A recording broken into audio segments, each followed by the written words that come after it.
no começo, porque eu sou de família católica, e aí eu tive, né, uma outra educação. Mas eu senti o chamado da espiritualidade. E eu sempre, desde criança, eu tinha uma simpatia com a doutrina espírita. Algo parece que me cativava nesse segmento. Mas com as exigências da vida, né, e a gente acaba se distanciando um pouco na juventude. Mas depois, quando um quadro obsessivo, né, me atacou, digamos assim, eu comecei a ficar um pouco perturbado. Comecei inicialmente, né, como obsessão sutil, comecei a ouvir um pensamento muito forte. Começou a se manifestar na minha mente. E Tony, eu comecei... Tony, explica Sim. um pouquinho o que seria um quadro obsessivo, que é obsessão, em linhas gerais. É uma Sim, influenciação? é uma influenciação inicial. Tem a obsessão sutil, que ela é quase que imperceptível, né? Que nós vamos nos conectando com a espiritualidade inferior, né? Na grande maioria de vezes, quando é inicial.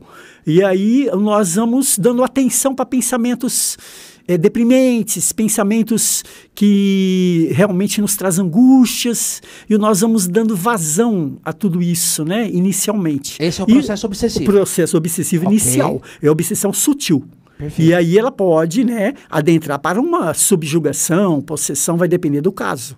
Vai aumentando na graduação aí. Vai aumentando a graduação. Mas inicialmente ela começa com bastante sutil. Tanto que a pessoa nem percebe inicialmente o que é o pensamento dela, o que não é dela. Nossa. Então acaba ficando uma coisa, digamos assim, perigosa para quem não compreende. Entendi. Influenciação espiritual. Exato. E foi o que aconteceu comigo. Ah, tá. Conta pra gente. Aí o que aconteceu? Eu comecei a ficar preocupado com certas situações, que é oriundo das nossas naturezas, ficar preocupado excessivamente. E aquilo lá eu comecei inicialmente a ouvir um pensamento muito forte. E aquele pensamento, com o tempo, ele foi aumentando a intensidade. E conforme ele ia aumentando a sua intensidade, eu comecei a dar mais atenção a ele. E aí eu comecei a conversar comigo mesmo, né? Em pensamento e tal, e aí eu começou a largar, né, na sua extensão, e aí eu comecei a achar que alguém estava falando mal de mim e tal, e aí eu comecei a dar atenção, mas ninguém estava falando não, mas era eu que estava assim, em estado já de perturbação mesmo. E aí ele começou a aumentar a intensidade, aumentar, chegou a um ponto que quando essa conexão se firmou, eu não consegui mais... Se estabeleceu em definitivo? Exato. Essa influenciação? Aí eu não consegui me libertar. Eu não consegui mais me libertar. Aí quando eu ia dormir, na realidade...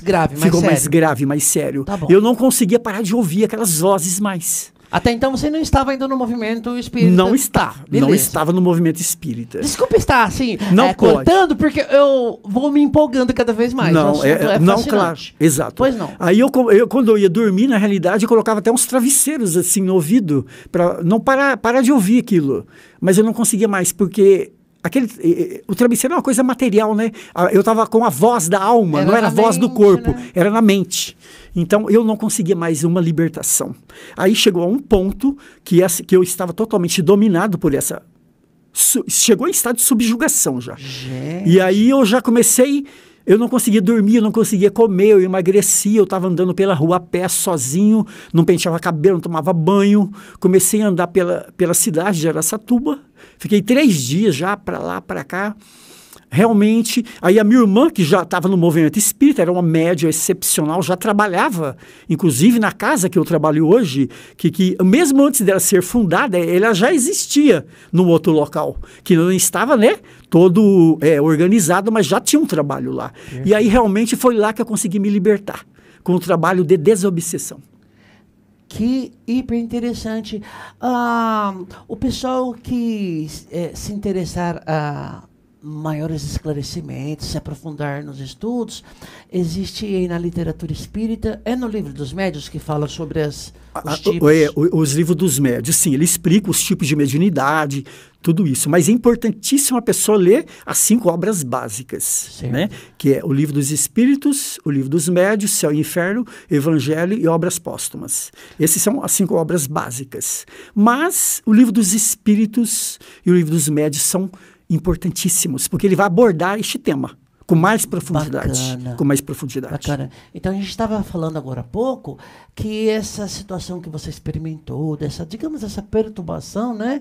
Assim, não é incomum, né? Não, ela não é incomum. Ao longo dos anos e principalmente nos dias atuais. Sim. E isso se trata de interferência ou a influência, aproximação, muitas vezes pode ser um fenômeno espiritual de obsessão. Pode ser. É claro que existe, né, outros problemas pessoais. Então, pode ser um problema de depressão, outra coisa. Mas a influenciação espiritual, ela existe porque todos nós somos médios, né? Então, de uma certa maneira, todos nós influenciamos e somos influenciados. Mas, quando um médio, alguém tem uma mediunidade mais ostensiva, digamos assim, ele está mais à mercê dessa situação. Então, ele tem que tomar um cuidado redobrado. E ele precisa de estudar muito, se orientar, para saber o que está acontecendo com ele mesmo, para ele não ser joguete na mão de espíritos zombeteiros. Que legal, deixa eu entender melhor o que você acabou de falar.